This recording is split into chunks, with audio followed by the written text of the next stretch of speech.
Bismillahirrahmanirrahim. Assalamualaikum warahmatullahi wabarakatuh. Kami dari kelompok 7 akan menyampaikan materi mengenai perencanaan dan pemahaman strategi. Sebelumnya, perkenalkan diri kami terlebih dahulu. Saya Risna Siti Nur Ajijah sebagai moderator sekaligus pemateri kedua. Kemudian Iqbal Ahsanul Huluk sebagai pemateri pertama.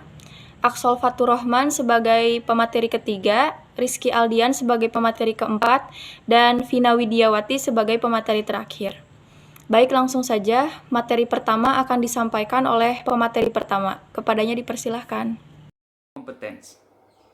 Distinctive competence adalah tindakan yang dilakukan oleh perusahaan agar dapat melakukan kegiatan lebih baik dibandingkan dengan pesaingnya. Suatu perusahaan yang memiliki kekuatan yang tidak mudah ditiru oleh perusahaan pesaing dipandang sebagai perusahaan yang memiliki distinctive competence. Distinctive competence menjelaskan kemampuan spesifik suatu organisasi. Menurut Day dan Wednesday, identifikasi distinctive competence dalam suatu organisasi meliputi keahlian, tenaga kerja, dan kemampuan sumber daya. Dua faktor tersebut menyebabkan perusahaan dapat lebih unggul dibandingkan dengan pesaingnya. Keahlian sumber daya manusia yang tinggi muncul dari kemampuan membentuk fungsi khusus yang lebih efektif dibandingkan dengan pesaing. Misalnya, menghasilkan produk yang kualitasnya lebih baik dibandingkan dengan produk pesaing dengan cara memahami secara detail keinginan konsumen serta membuat program pemasaran yang lebih baik daripada program pesaing. Perusahaan dapat mengetahui secara tepat keinginan konsumen sehingga dapat menyusun strategi-strategi pemasaran yang lebih baik dibandingkan dengan pesaingnya. Dan yang kedua, competitive advantage. Competitive advantage adalah kegiatan spesifik yang dikembangkan oleh perusahaan agar lebih unggul dibandingkan dengan pesaingnya. Keunggulan bersaing disebabkan oleh pilihan strategi yang dilakukan perusahaan untuk merebut peluang pasar. Menurut Potter, ada 3 strategi yang dapat dilakukan perusahaan untuk memperoleh keunggulan bersaing, yaitu yang pertama cost leadership, yang kedua diferensiasi, dan yang ketiga fokus. Perusahaan dapat memperoleh keunggulan bersaing yang lebih tinggi dibandingkan dengan pesaingnya jika dapat memberikan harga jual yang lebih murah daripada harga yang diberikan oleh pesaingnya dengan nilai atau kualitas produk yang sama. Harga jual yang lebih rendah dapat dicapai oleh perusahaan tersebut karena dia memanfaatkan skala ekonomis, efisiensi produk, penggunaan teknologi, kemudahan akses dengan bahan baku, dan lain sebagainya.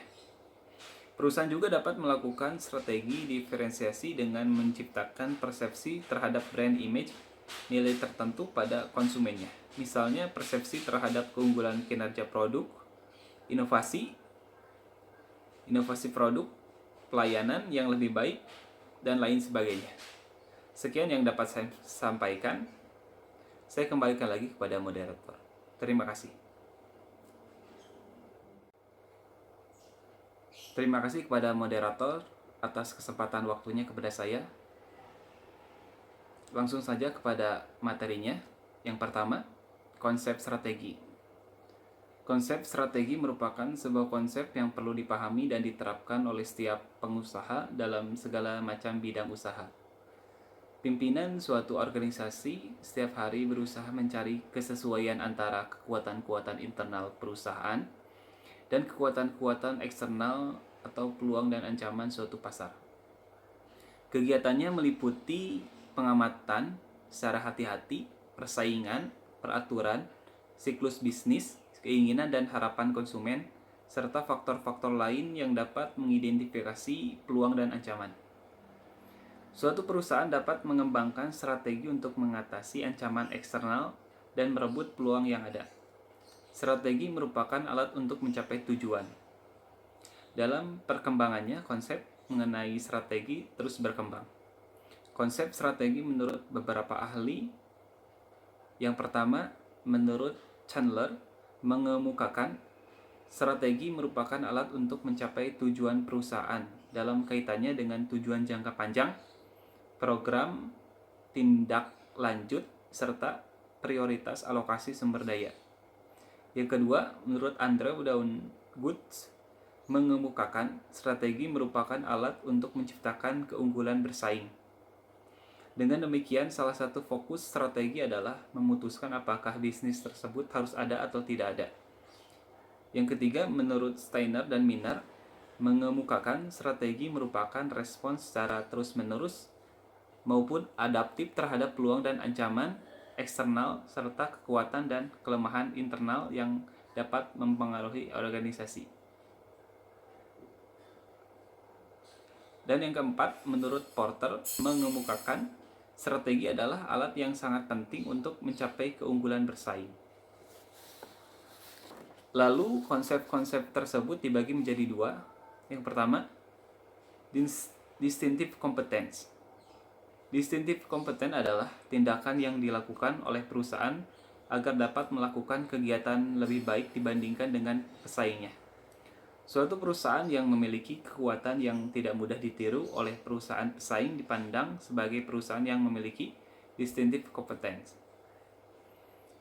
Distinctive competence menjelaskan kemampuan spesifik suatu organisasi. Menurut Day dan Wednesday, identifikasi distinctive competence dalam suatu organisasi meliputi keahlian, tenaga kerja, dan kemampuan sumber daya. Dua faktor tersebut menyebabkan perusahaan dapat lebih unggul dibandingkan dengan pesaingnya. Keahlian sumber daya manusia yang tinggi muncul dari kemampuan membentuk fungsi khusus yang lebih efektif dibandingkan dengan pesaing. Misalnya, menghasilkan produk yang kualitasnya lebih baik dibandingkan dengan produk pesaing dengan cara memahami secara detail keinginan konsumen serta membuat program pemasaran yang lebih baik daripada program pesaing. Perusahaan dapat mengetahui secara tepat keinginan konsumen sehingga dapat menyusun strategi-strategi pemasaran yang lebih baik dibandingkan dengan pesaingnya. Dan yang kedua, competitive advantage. Competitive advantage adalah kegiatan spesifik yang dikembangkan oleh perusahaan agar lebih unggul dibandingkan dengan pesaingnya. Keunggulan bersaing disebabkan oleh pilihan strategi yang dilakukan perusahaan untuk merebut peluang pasar. Menurut Porter, ada 3 strategi yang dapat dilakukan perusahaan untuk memperoleh keunggulan bersaing, yaitu yang pertama cost leadership, yang kedua diferensiasi, dan yang ketiga fokus. Perusahaan dapat memperoleh keunggulan bersaing yang lebih tinggi dibandingkan dengan pesaingnya jika dapat memberikan harga jual yang lebih murah daripada harga yang diberikan oleh pesaingnya dengan nilai atau kualitas produk yang sama. Harga jual yang lebih rendah dapat dicapai oleh perusahaan tersebut karena dia memanfaatkan skala ekonomis, efisiensi produk, penggunaan teknologi, kemudahan akses dengan bahan baku, dan lain sebagainya. Perusahaan juga dapat melakukan strategi diferensiasi dengan menciptakan persepsi terhadap brand image nilai tertentu pada konsumennya. Misalnya persepsi terhadap keunggulan kinerja produk, inovasi produk, pelayanan yang lebih baik, dan lain sebagainya. Sekian yang dapat saya sampaikan. Saya kembalikan lagi kepada moderator. Terima kasih. Masing-masing unit dalam perusahaan yang harus bersinergi untuk mendukung pencapaian strategi korporasi yang telah ditetapkan oleh perusahaan induk. Strategi di tingkat unit bisnis ini sangat perlu dilakukan untuk mengetahui unit bisnis mana sih yang lebih unggul dan unit bisnis mana yang perlu ditingkatkan lagi. Strategi di tingkat unit bisnis ini juga memungkinkan perusahaan untuk mempertimbangkan biaya serta manfaat dari setiap unit bisnis, sekaligus menentukan posisi yang tepat untuk pengalokasian sumber daya perusahaan dan memutuskan kapan waktu yang tepat untuk melakukan aktivitas divestasi atau menjual unit bisnis yang sudah tidak mampu memberikan kontribusi positif pada perusahaan. Sehingga manajemen puncak perusahaan dapat fokus kepada salah satu unit bisnis yang paling penting yang mampu mendukung pencapaian strategi korporasi perusahaan. Nah, di strategi tingkat unit bisnis ini terdapat 2 hal penting yang perlu dilakukan. Yang pertama yaitu membedakan perusahaan kita dengan kompetitor. Salah satu cara terbaik untuk mengetahui apakah bisnis yang tengah kita jalankan itu baik enggaknya, yaitu dengan melakukan analisis SWOT atau Strength, Weakness, Opportunities, dan Threat. Analisis SWOT ini memungkinkan kita untuk menjangkau lingkungan persaingan perusahaan serta menentukan strategi apa sih yang tepat untuk unit bisnis kita. Kemudian yang kedua yaitu menetapkan objektif atau tujuan serta tindakan-tindakan yang mendukung strategi di tingkat unit bisnis maupun di tingkat korporasi. Sasaran kita membuat strategi unit bisnis adalah untuk menetapkan objektif atau tujuan yang mendukung unit bisnis sekaligus berkontribusi terhadap objektif atau tujuan perusahaan secara keseluruhan. Oke, bismillahirrahmanirrahim. Assalamualaikum warahmatullahi wabarakatuh. Terima kasih kepada moderator yang sudah memberikan waktunya kepada saya untuk menjelaskan mengenai karakteristik dari perencanaan strategis. Karakteristik dari perencanaan strategis yaitu yang pertama ada hubungan dengan formulasi strategi. Formulasi strategis merupakan proses di mana untuk memutuskan strategi baru untuk perencanaan strategis merupakan proses untuk memutuskan bagaimana mengimplementasikan strategi tersebut. Dalam karakteristik ini, manajemen menentukan cita-cita atau tujuan suatu perusahaan dengan menerapkan strategi utama yang akan dipakai untuk suatu perusahaan atau organisasi. Yang kedua ada evolusi dari perencanaan strategis. Evolusi dari perencanaan strategis ini merupakan evolusi atau perkembangan dari perencanaan sebelumnya. Contohnya seperti 50 tahun yang lalu atau 2 tahun ke belakang kita memakai proses perencanaan seperti ini, dan untuk tahun sekarang kita mengevaluasi apakah kekurangan dari perencanaan strategis kemarin itu seperti apa dan kita tingkatkan setiap tahunnya. Yang selanjutnya yang ketiga ada manfaat dari keterbatasan dari perencanaan strategis. Yang pertama manfaat dari perencanaan strategis yaitu yang pertama ada kerangka kerja untuk pengembangan anggaran. Maksudnya adalah suatu anggaran tentunya harus ditetapkan melalui strategi-strategi. Contohnya seperti suatu anggaran operasi memerlukan komitmen sumber daya untuk tahun yang akan datang. Oleh karena itu, kita harus memerlukan atau manajemen harus memerlukan komitmen dari sumber daya tersebut dengan ide yang jelas ataupun strategi yang jelas dan kemana anggaran perusahaan ini dituju seperti itu. Manfaat yang kedua ada alat pengembangan manajemen. Maksudnya adalah perencanaan strategis formal bisa kita ambil dengan melalui perencanaan strategis formal, yaitu alat pendidikan dan pelatihan manajemen dengan yang unggul dalam memperlengkapi para manajer dengan suatu pemikiran mengenai strategi dan implementasinya. Tidak berlebihan jika dikatakan bahwa perencanaan strategis formal. Oleh karena itu posisi itu sendiri jauh lebih penting dibandingkan dengan output dari proses tersebut ataupun output dari suatu individu tersebut seperti itu yang merupakan dokumen rencana dari suatu perusahaan atau organisasi tersebut. Yang selanjutnya ada mekanisme untuk memaksa manajemen untuk memikirkan jangka panjang. Maksudnya adalah tentunya suatu manajemen atau suatu manajer pasti memikirkan suatu perencanaan atau strategi-strategi dalam jangka panjang, tidak hanya beberapa waktu saja untuk menerapkan strategi tersebut. Yang selanjutnya ada alat untuk menyejarkan manajer dengan strategi korporat.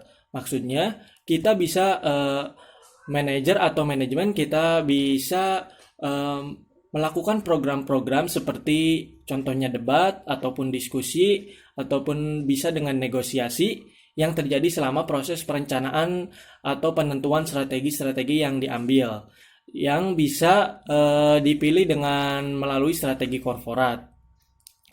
Eh, dengan dengan mendiskusikan strategi-strategi tersebut dan dengan manajer yang lainnya ataupun anggota yang lainnya untuk perencanaan strategi yang akan diambil suatu organisasi atau perusahaan seperti itu. Demikian penjelasan dari saya kembalikan kepada moderator. Baik, terima kasih atas kesempatan yang telah diberikan kepada saya. Sebelumnya perkenalkan, nama saya Rizky Aldian, NPM 183402128. Langsung saja kepada materinya. Yang pertama yaitu analisis usulan program baru. Analisis ini banyak sekali usulan program memerlukan jumlah tertentu dari modal baru.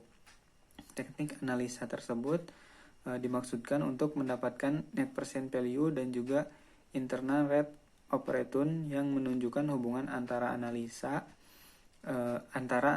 aliran masuk dan juga aliran keluar. Teknik ini tergantung kepada situasi di mana penggunaan teknik ini secara konseptual bisa diterapkan. Terdapat 4 alasan mengapa teknik ini harus digunakan dalam analisa proposal investasi, yaitu yang pertama adalah proposal tersebut menarik sehingga perhitungan net present value tidak diperlukan. Dan yang kedua adalah estimasi menjadikan proposal tersebut menjadi tidak menentu. Yang ketiga adalah hal rasional untuk suatu proposal adalah tidak untuk meningkatkan laba. Dan yang keempat, tidak ada alternatif yang layak untuk melaksanakan program baru tersebut.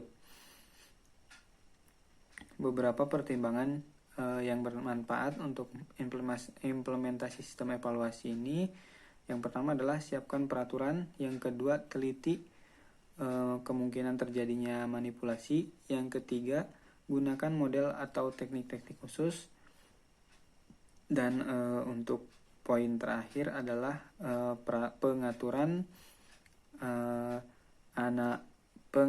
untuk analisa.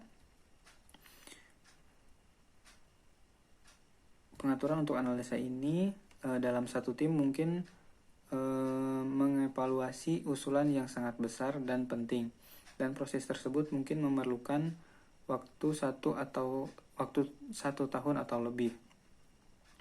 Maka dari itu memerlukan serangkaian pengembangan dan pengujian halangan untuk dilakukan sebelum implementasi penuh. Dan materi selanjutnya adalah analisis program atas program yang sedang berjalan.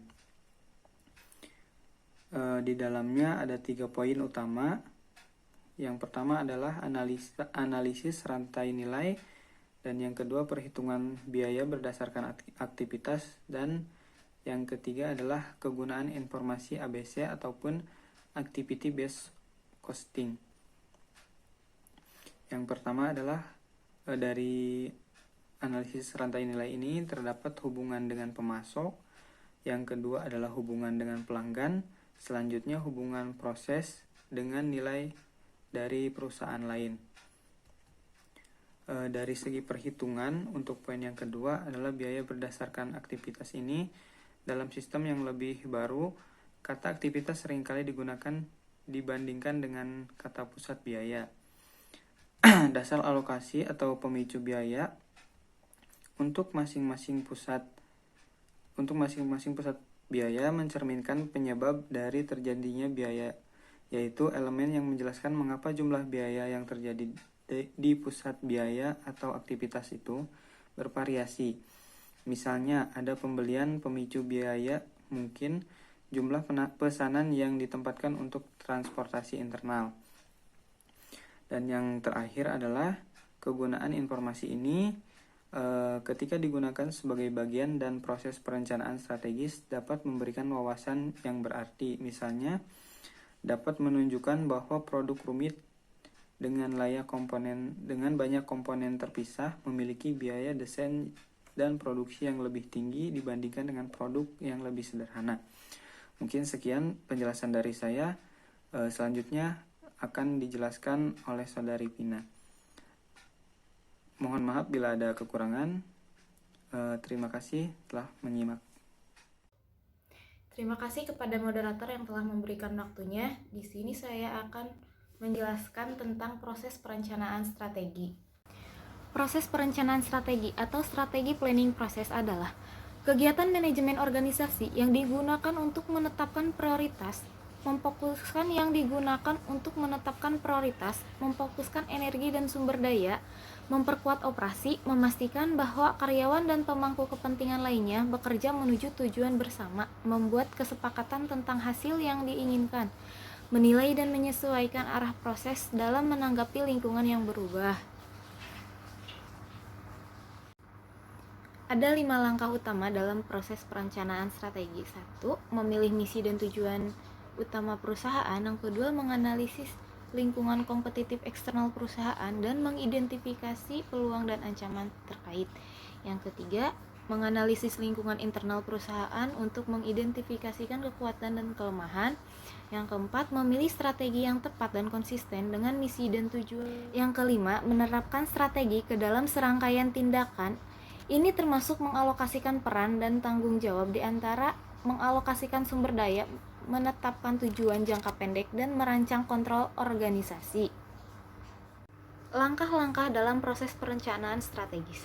Langkah pertama, untuk perencanaan strategis adalah perumusan sasaran. Ini sangat penting, bahkan merupakan langkah yang terpenting. Dalam proses perencanaan strategi, sasaran yang dipilih akan melibatkan sebagian besar sumber daya yang dimiliki organisasi dan akan menentukan untuk jangka waktu yang panjang.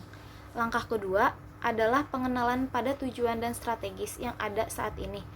Langkah kedua ini berarti sebagai pemimpin organisasi harus berusaha memberikan pengenalan atau penyesuaian tujuan dan strategis yang sudah ada. Jika sudah ada tujuan dan strategis, tinggal disesuaikan dengan langkah pertama tadi. Langkah ketiga dari proses perencanaan strategis adalah analisis lingkungan. Tujuan analisis lingkungan adalah menentukan cara bagaimana perubahan dalam ekonomi, teknologi, sosial, budaya, politik, dan hukum suatu organisasi dapat secara tidak langsung mempengaruhi organisasi. Langkah keempat, proses perencanaan strategis adalah analisis sumber daya. Setelah melakukan analisis lingkungan, maka perlu dilakukan analisis sumber daya. Hal ini dilakukan untuk mengetahui seberapa besar sumber daya organisasi yang dimiliki. Langkah kelima adalah mengenali kesempatan dan ancaman strategis. Kesempatan dan ancaman dapat timbul dari banyak faktor, bahkan lingkungan yang sama dalam organisasi merupakan ancaman bagi. Langkah kelima adalah mengenali kesempatan dan ancaman strategis. Kesempatan dan ancaman dapat timbul dari banyak faktor, bahkan lingkungan yang sama dalam organisasi merupakan ancaman bagi suatu organisasi, dapat menjadi kesempatan bagi orang lain. Langkah keenam yaitu menentukan sejauh mana perubahan strategis yang dibutuhkan. Langkah ini adalah langkah untuk mengantisipasi jika terjadi perubahan kondisi lingkungan atau situasi organisasi merupakan saat ini. Langkah keenam yaitu menentukan sejauh mana perubahan strategis dibutuhkan. Langkah ini adalah langkah untuk mengantisipasi jika terjadi perubahan kondisi lingkungan atau situasi organisasi berubah saat melakukan kegiatan. Terima kasih, demikian penjelasan dari saya. Saya kembalikan lagi kepada moderator. Cukup sekian pemaparan materi dari kelompok 7 mengenai perencanaan dan pemahaman strategi. Mohon maaf untuk kurang lebihnya. Apabila masih ada yang kurang jelas, boleh ditanyakan. Terima kasih atas perhatian teman-teman semuanya. Stay safe and stay healthy untuk kita semua. Billahi taufiq wal hidayah. Wassalamualaikum warahmatullahi wabarakatuh.